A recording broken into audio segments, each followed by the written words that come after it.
Tagad es jums pastāstīšu ļoti svarīgu lietu. Kāpēc tie instrumenti, kurus jūs agrāk izmantojāt vai mēģinājāt izmainīties patstāvīgi, tas jums nepalīdzēja. Tagad es jums uzskatāmi rādu galvas smadzeņu darbību. Tā dalās divos līmeņos - apziņa un zemapziņa. Apziņas līmenis ir tas līmenis, kurā mēs tagad ar jums runājam, un apziņas līmenis aizņem tikai no 3 līdz 5%. Tas ir tas līmenis, kurā strādā psihologi, psihoterapeiti, un kāpēc šis līmenis patiešām nedod dziļus un ilgus rezultātus. Jo mūsu apziņa atbild tikai par 4 funkcijām. Pirmā funkcija ir analītiskā domāšana. Piemēram, tu brauc mašīnā un dzirdi, ka kaut kur labajā pusē sāk sist kaut kas. Tev ieslēdzas analīze, ka visticamāk ir sasista riepa. Tev ir jāapstājas, jānomaina riepa, un tad tu vari braukt tālāk. Nākošā funkcija ir racionālā domāšana. Tā ir daļa, kas ļoti mīl mūs apmānīt. Un kā tā parasti izpaužas?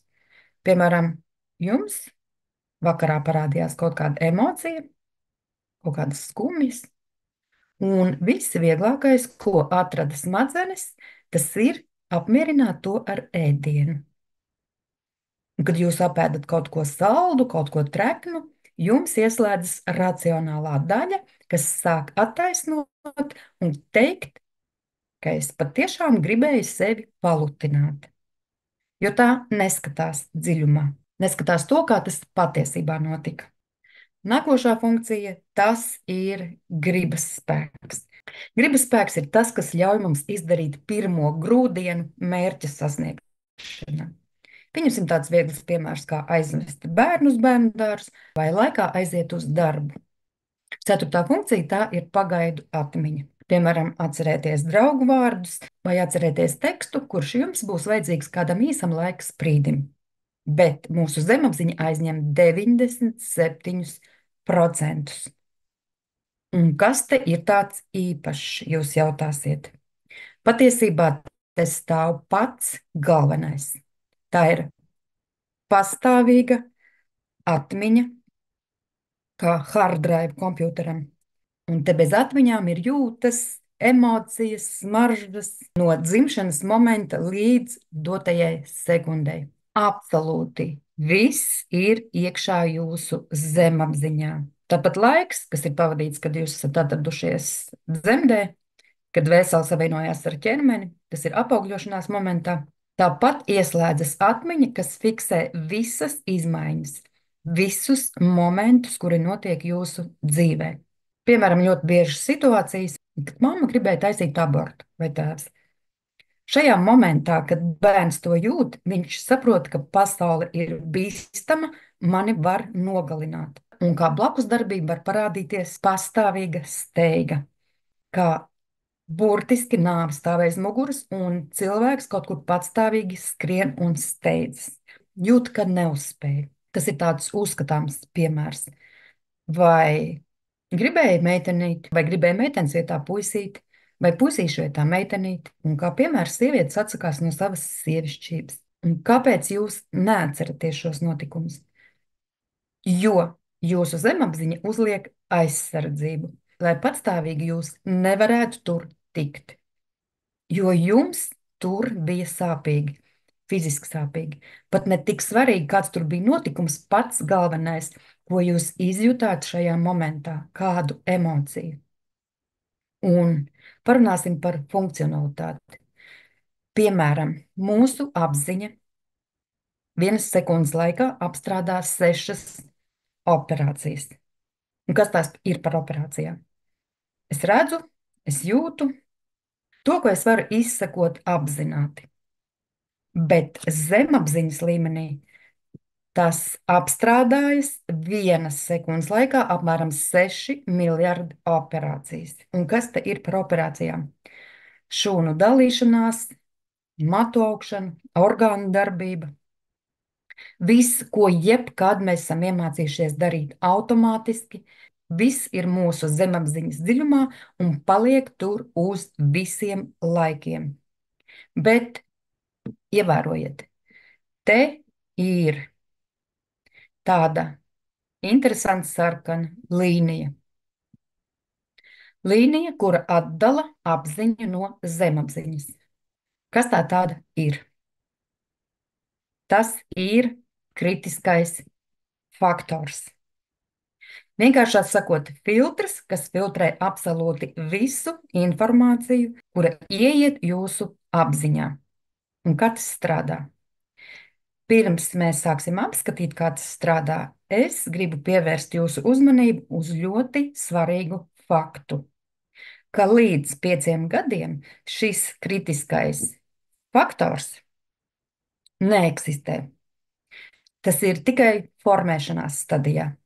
Un viss, ko jūs redzat, jūtat, bez šķirošanas nokļūst iekšā jūsu zemapziņā un paliek tur. Piemēram, kādas bija situācijas, kad mamma ar tēvu iedarbojās, vai kā viņi noreaģēja uz jūsu parādīšanos, kā viņi reaģēja uz jūsu panākumiem un tā tālāk. Te tiek ielikti burtiski pamati, ķieģelītes aiz ķieģelīša un paliek tur.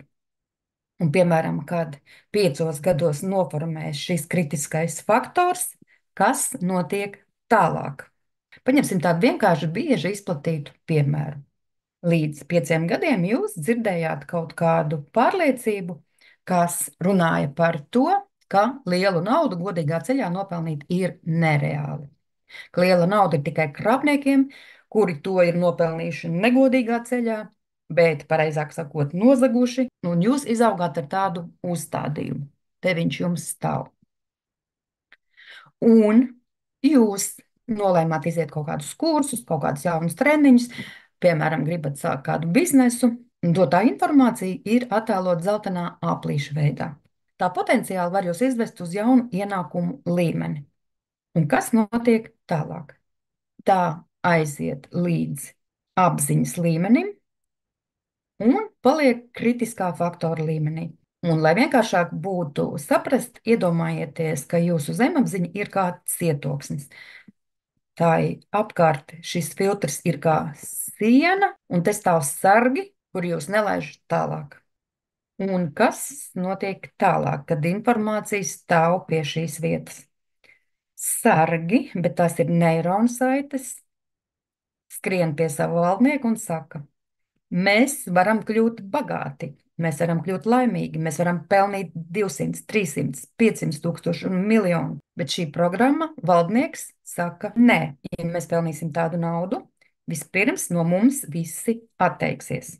Otrkārt, mēs būsim krāpnieki. Treškārt, mēs būsim slikti.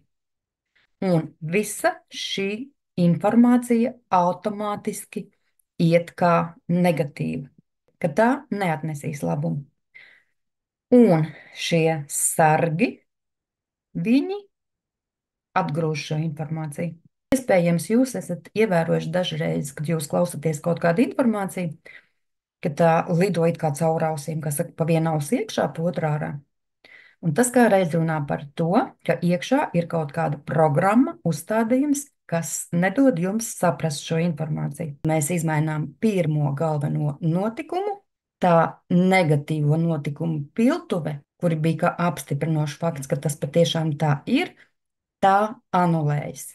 Jo vairāk nav šie pavadieni, nav vairs šīs sasaistes. Tas ir tāpat, it kā, kad jūs iedomājaties kā kompjutera programmu.